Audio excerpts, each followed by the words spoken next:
Okay, so I decided I wanted a deviled egg do-over. I got it right this time.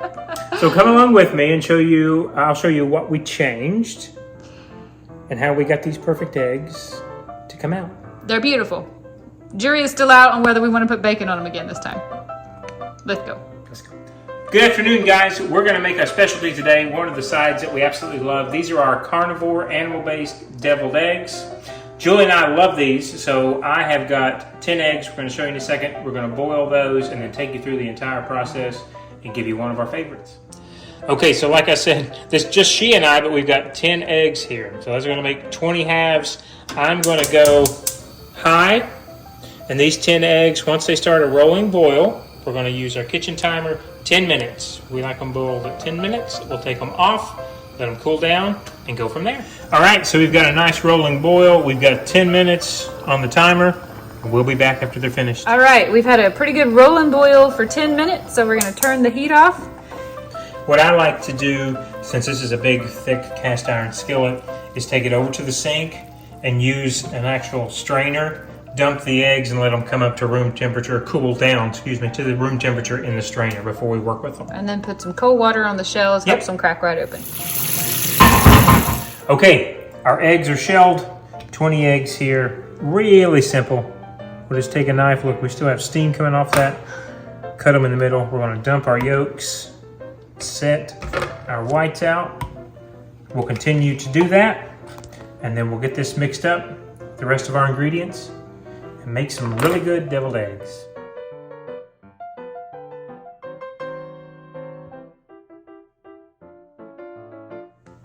Okay, so here are our 20 yolks. The first thing that we're going to do is break these up with a fork. We want it to turn into a little bit of a powder.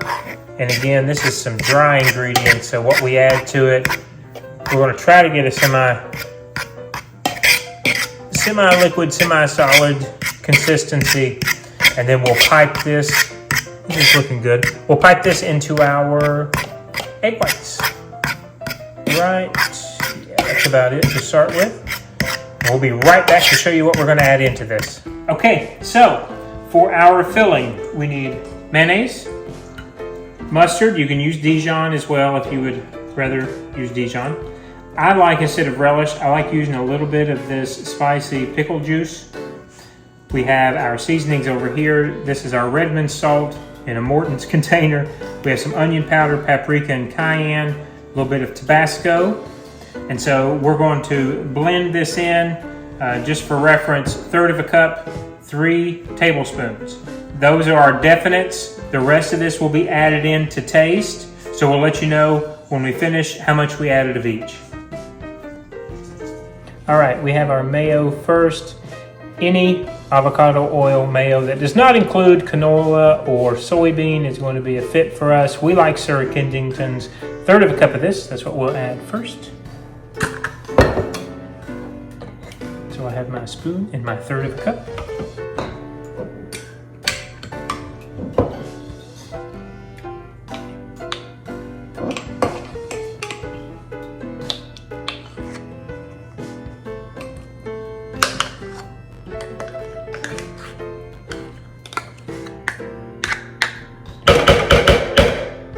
I find that a whisk is my best tool here to help the yolk soak up all of the material, the liquid that we have.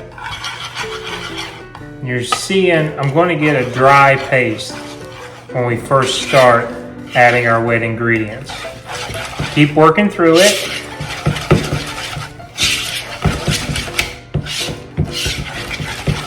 Till you get the mayo incorporated. You can see it's going to look like that, so we're going to have some clumps, right? We'll have to work our whisk. To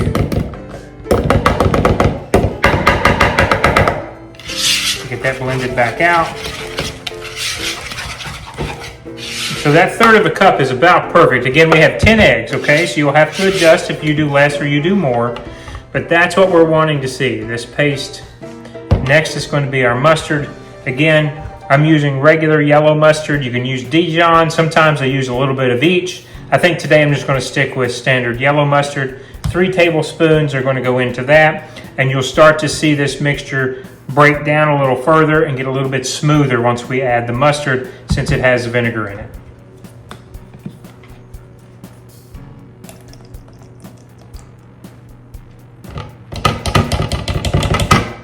And of course, all this can be adjusted to taste. This is where I will start. I'll whisk this up before we pipe it into the eggs and see if anything else needs to be added. Joy and I have different takes on this. Sometimes we'll make it a little bit sweet with a little bit of honey. Sometimes it'll be completely savory with some bacon on top. Today, I think we'll just have a good old standard deviled egg. So we're gonna mix these 3 tablespoons in and see what it looks like. And again, immediately you can see after 3 turns, it's already getting smoother, incorporating much nicer than what it was with just the mayonnaise.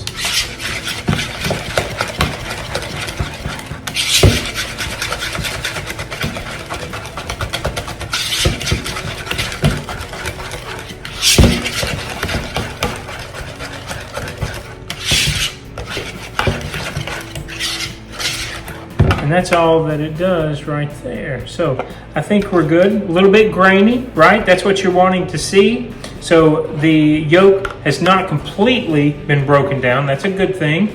But you can also see it's much smoother than it was with just the mayo. And again, we're going to slowly add in a little bit of pickle juice. I'm going to say about a half of a teaspoon, about a half of a teaspoon, not a tablespoon. Mix that in, and we'll go in with our Tabasco. Again, I'm going to give it about 4 to 6 shakes. I'm not sure yet how much. And we will taste before we add the salt, onion powder, and our cayenne and paprika. This is a brand new jar, so we're going to be a little bit easy on that. There we go.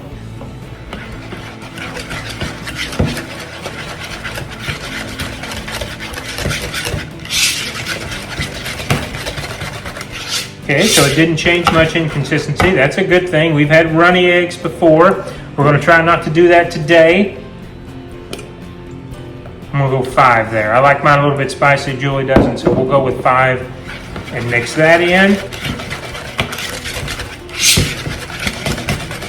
And this right here, guys, is about as good as you can get it. You want it sticking to the whisk still, but you want it to start to be on the edge of, there you go, breaking off and back into your bowl. There, you can see that in the light. Our kitchen light is horrible, but that's okay. So let's do a little bit of a taste test, see what we're working with. That's good.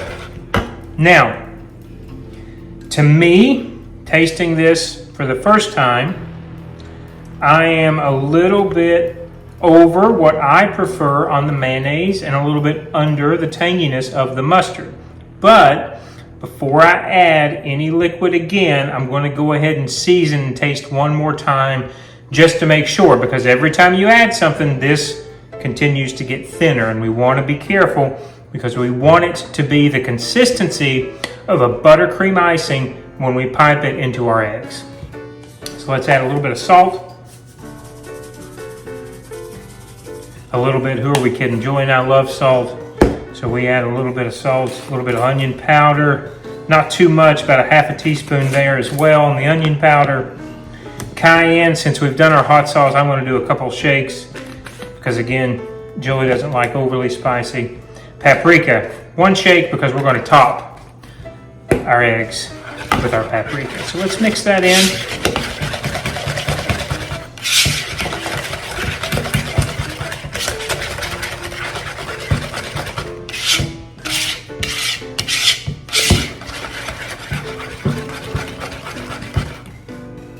See what we got.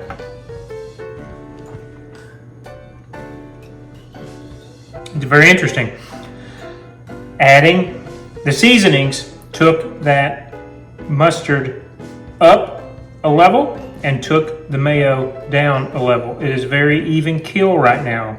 So at this point, what you would do is decide if you want to make it hotter. I would add a little bit more of our hot sauce. If you want to make it tangier, we're going to add a little more mustard. If it was too overly spicy for you or overly seasoned, you're going to grab your mayo and calm it down a little bit. For me, I think I'm going to keep it the way that it is. And this is what we're going to use to pipe into our eggs. So let's do that.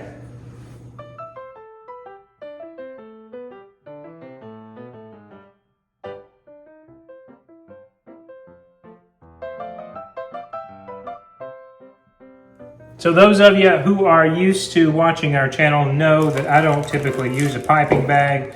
I use a baggie draped over a cup. That's what I've done here with our filling. Now all I need to do is cut a small hole at the end, and again we'll go around and we'll filling these as much or as little as you want. And right there is what you want to see. That's the consistency, right? If you stick them in the fridge for about 30 minutes, they'll thicken up a little more and they will be ready to go. So we're going to do this, top them with a little bit of paprika, and that will be it.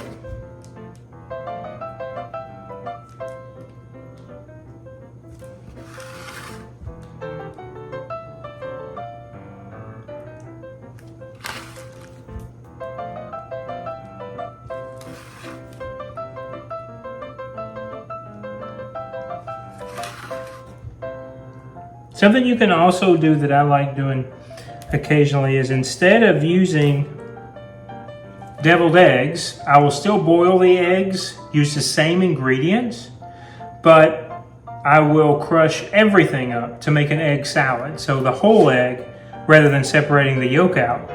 That's a really good meal as well. Sometimes I'll even throw some sour cream into that mixture, again, just to give it a different taste. And where we're not worried about the consistency then, I eat it straight out of a bowl. There we go, guys. You see you got a little bit left over. I have filled these to the brim, I think. So stick them in the fridge at least 30 minutes. They're great the day after as well. We hope that you'll try it. Let us know if you change something about it that you think is a good idea that we should try too. Happy Carnivore Day. Happy eating.